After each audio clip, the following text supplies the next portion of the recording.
मैं हमेशा तुमसे कहता हूँ, लेकिन तुम मेरी बात कभी नहीं सुनते हो। तुम्हें पढ़ाई करनी चाहिए। नहीं करनी है। देखो, ये क्या है? इसे फ्लो ऑफ टाइम कहते हैं। जब तुम आलस करोगे तो ये टाइम इसी तरह बहकर तुम्हारे ऊपर से यूं ही निकल जाएगा। वो क्या होता है डोरेमोन? तुम्हें और समझाना पड़ेगा। तुम तो बिल्कुल भी समझदार नहीं हो नोबिता। और समझदार बनने के लिए तुम्हें पहले पढ़ाई करनी चाहिए, समझ गए? लेकिन आज टेस्ट के लिए भी ज्यादा अच्छे से पढ़ाई नहीं की थी। क्या सच में? आज का रिजल्ट क्या होगा?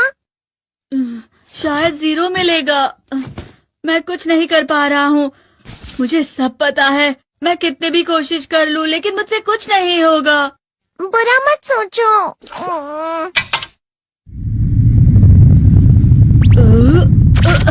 ये क्या है?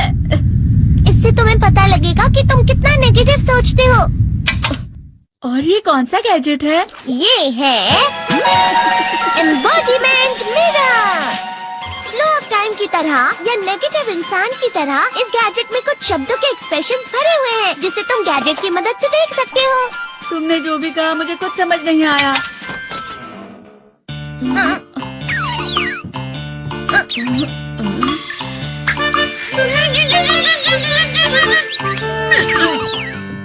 ये क्या था डोरेमोन? एक कहावत है, लोमड़ी की वजह से बुरा होना। ये तुम्हें यही बता रही है।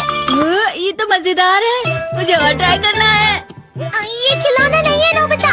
मैंने निकाला था तुम्हें चीजें दिखाने के लिए। रुक जाओ। मैं इससे बहुत सी चीजें कर सकता हूँ। इसका स्विच ऑन कर देता हूँ। तुम फिर से खेलने जा रहे हो? हाँ, मैं जा रहा हूँ मॉम। तुम पढ़ाई नहीं कर रही हो। मुझे बस इस साल के रिजल्ट का इंतजार है। दुख हुआ, मुझे बहुत दुख हुआ। मेरे कानों को बहुत ज्यादा दुख हुआ। इसका मतलब है कि उसके कान खराब होते हैं।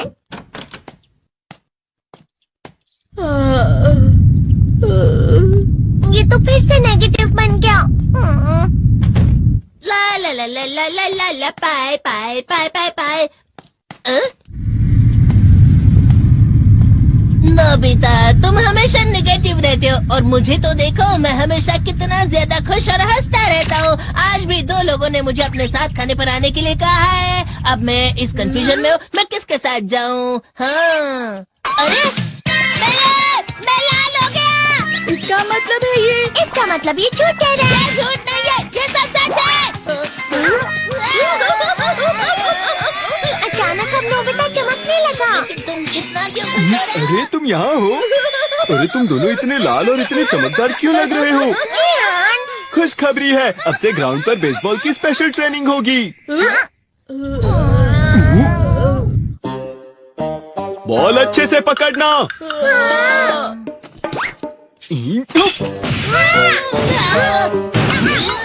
तुम सब क्या कर रहे हो? अच्छे से पकड़ो। ये वाकई सब बेकार मैं है। इतनी तेज बॉल नहीं पकड़ सकता हूँ। जियान, क्या हुआ सुनियो? मुझे तुम्हारे बगल में खड़े होकर तुम्हें शानदार स्विंग करते हुए देखना है, क्योंकि मैं अपनी प्रैक्टिस स्विंग की जगह तुमसे 100 गुना ज्यादा अच्छे से सीख सकता हूँ ना। ठीक है सुनियो, अब तुम कैचर हो। अरे वाह जियान। तैयार हो जाओ। अच्छे से पकड़ना, ठीक है? ये लो।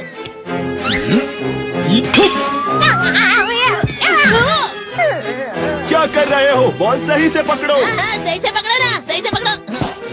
जियान, तुम वाकई किसी भी खिलाड़ी से कम नहीं हो। क्या सच में सुनियो? हाँ, मैं सच कह रहा हूँ। तुम बड़े बड़े मैच भी खेल सकते हो, बस कर लगाओ। चलो भी सुनियो, मुझे अब शर्म आ रही है। हाँ, वाकई बेसबॉल में किसी भी मैच में कभी भी कोई मुझसे जीत ही नहीं सकता है। जियान तो पिघल गया और बेवकूफ बन गया। हाँ, खिलाड़ी। सुनियो उसे क्या कह रहा होगा? वो जरूर उसे मस्का लगा रहा होगा। मस्का? तुम जैसे नासमझ से निपटना बहुत आसान होता है। जब तुम किसी से झूठ बोलते हो और वो खुश हो जाते हैं, तो उसे मस्का लगाना कहते हैं नोबिता। तुमने मुझसे झूठ कहा? अरे वाह जियान, तुम तो ना। यो, मेरा दोस्त अब आगे जाकर बड़े बड़े मैच खेलने वाला है। ये देखकर मैं बहुत खुश हूँ। तुम इतना मस्का क्यों लगा रहे हो? अरे नहीं जियान, मैं तो सच में पूरे मन से तुम्हारी इतनी अच्छी अच्छी तारीफ कर रहा हूँ। हाँ। लेकिन तुम लाल हो रहे हो। तुम झूठ कह रहे हो। नियो, मेरा मजाक उड़ाने की तुम्हारी हिम्मत कैसे हुई? ये तो बहुत मजेदार गैजेट है। अरे हाँ, मैं अभी जाके ये गैजेट शिजुका को भी दिखाता हूँ। जी तो फिर से चमकने लगा।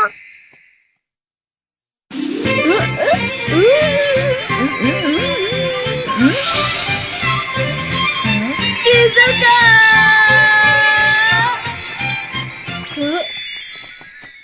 देखी सुकी, लगता नहीं कि आज के टेस्ट में मेरे 90 मार्क्स आ पाएंगे। देखी सोगी तुम्हारे तो पूरे मार्क्स आएंगे ना?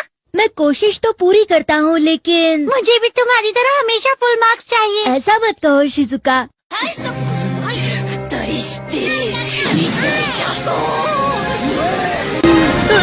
ये क्या हो रहा है डोरेमोन? ये बुरा लगने की आग है। मैं डर रहा हूँ, मैं डर रहा हूँ। बहुत गर्म है, बहुत गर्म है, बहुत गर्म है।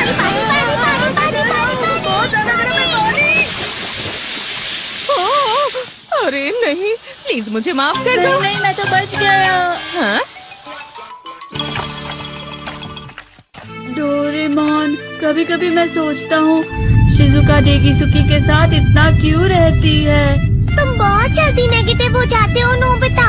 वो पढ़ाई में अच्छा है, स्पोर्ट्समैन भी है, समझदार है, वो बहुत अच्छा लड़का है। मैं उसके सामने कुछ नहीं। नोबिता!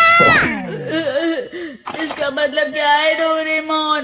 इसका मतलब होता है कि दुख की गहराई में गिर जाना। अरे हाँ, ये मुझ पर भी लागू होता है ना। बस थोड़ा सा। चलो वापस घर चलते हैं।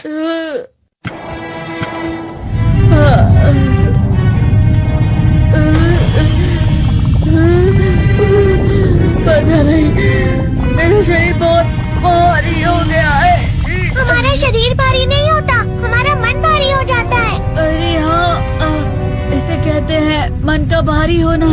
और जिस तरह से मैं चल रहा हूँ उसे कहते हैं कांटों भरा रास्ता।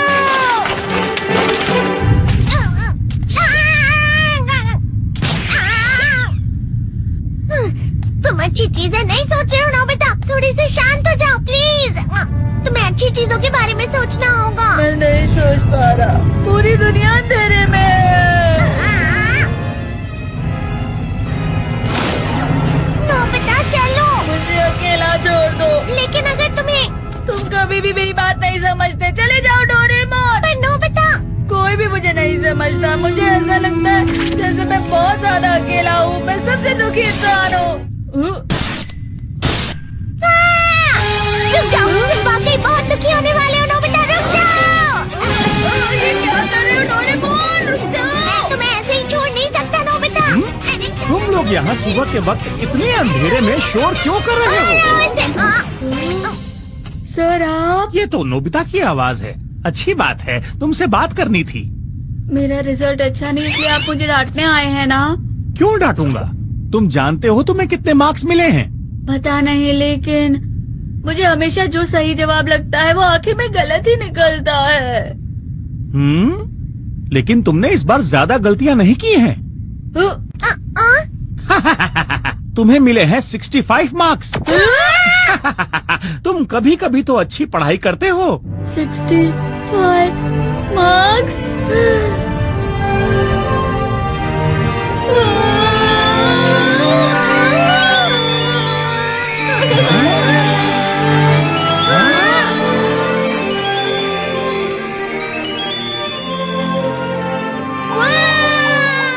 अब इससे क्या हो गया? ये सातवें आसमान में उड़ रहा है सर। ओह अच्छा।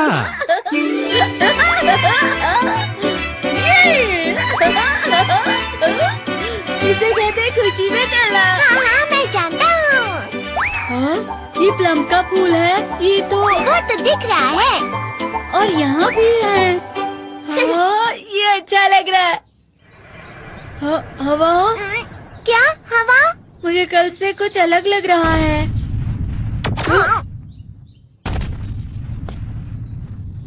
शायद कोई तो पास आ रहा है। शायद उसके बहुत बड़े बड़े कदम है।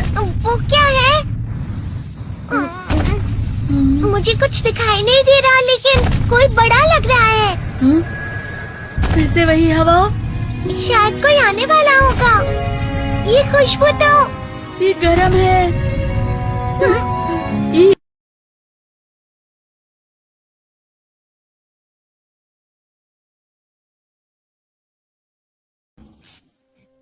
Hello and welcome again.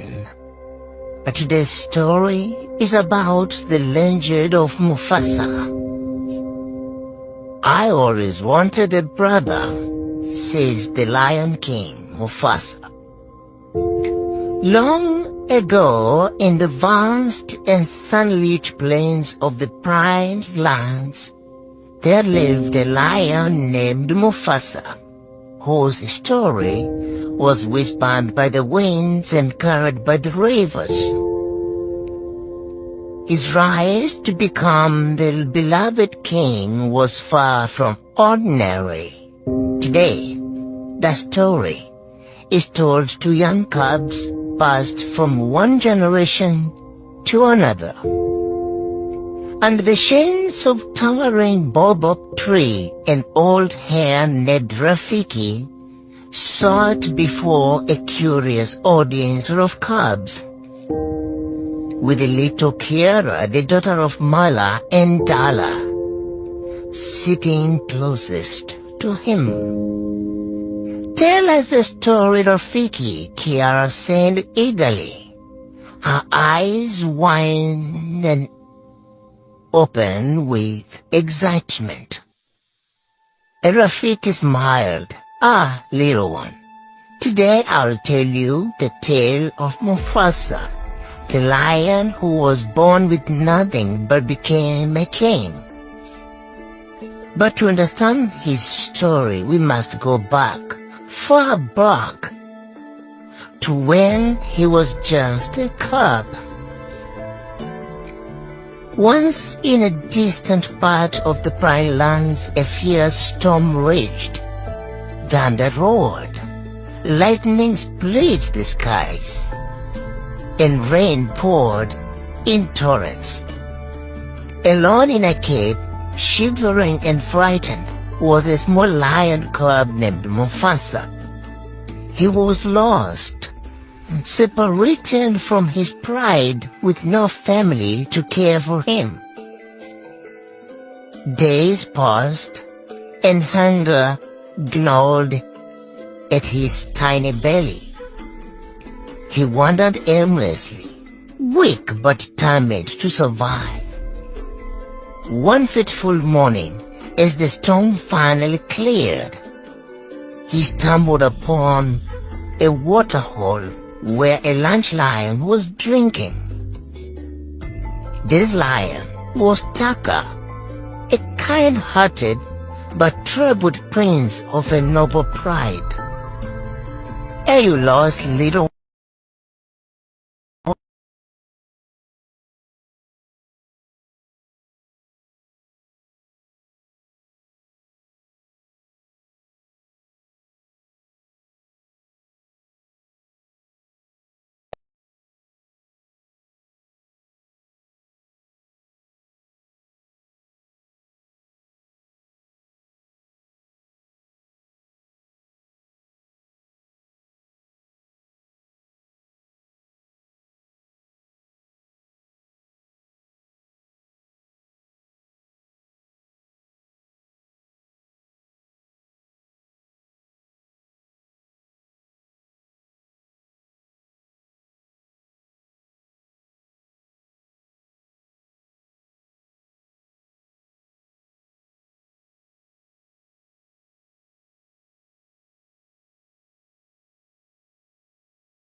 Misfits can have great adventures together, don't you think? Mufasa smiled. He had never known what it was like to have a family. But with Taka, Timon, and Pumbaa, he finally felt like he belonged. Together they roamed the Pride Lands, learning about the world and their place in it. But the journey wasn't without danger. One night, as they're resting under the stars, they heard a rustling in the tall grass. Out of the shadows emerged a fearsome foe, Kivuli, a rogue lion with eyes as cold as the night and the heart filled with hatred. Kivuli had long sought to claim the Pride Lands for himself, and he saw Taka and Mufasa as threats to his ambitions. "Leave this land," Kivuli growled, his voice low and menacing, "or face the wrath of my claws." Taka stepped forward, his men bristling with determination. "We will not run. These lands belong to all who live here." A tense standoff ensued. Timon and Pumbaa, though small, stood bravely beside their friends. Kivuli sneered but did not attack. Instead, he disappeared into the shadows, vowed to return. As they continued their journey, the group faced many challenges: hunger, treacherous terrain, and moments of doubt. There were times when tempers flared and their board was tested. One day Timon complained, "Why do we keep moving? Why not settle somewhere safe?" Taka replied calmly, "Because our destiny isn't to hide. It's to find where we truly belong." Mufasa listened closely, learning from Taka.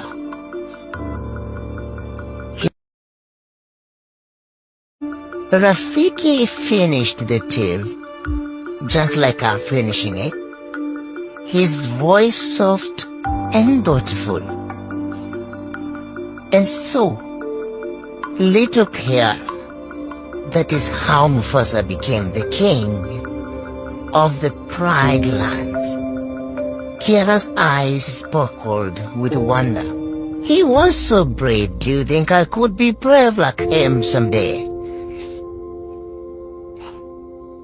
Bravery comes in many forms, little one. Someday you'll find your own path, just as Mufasa did.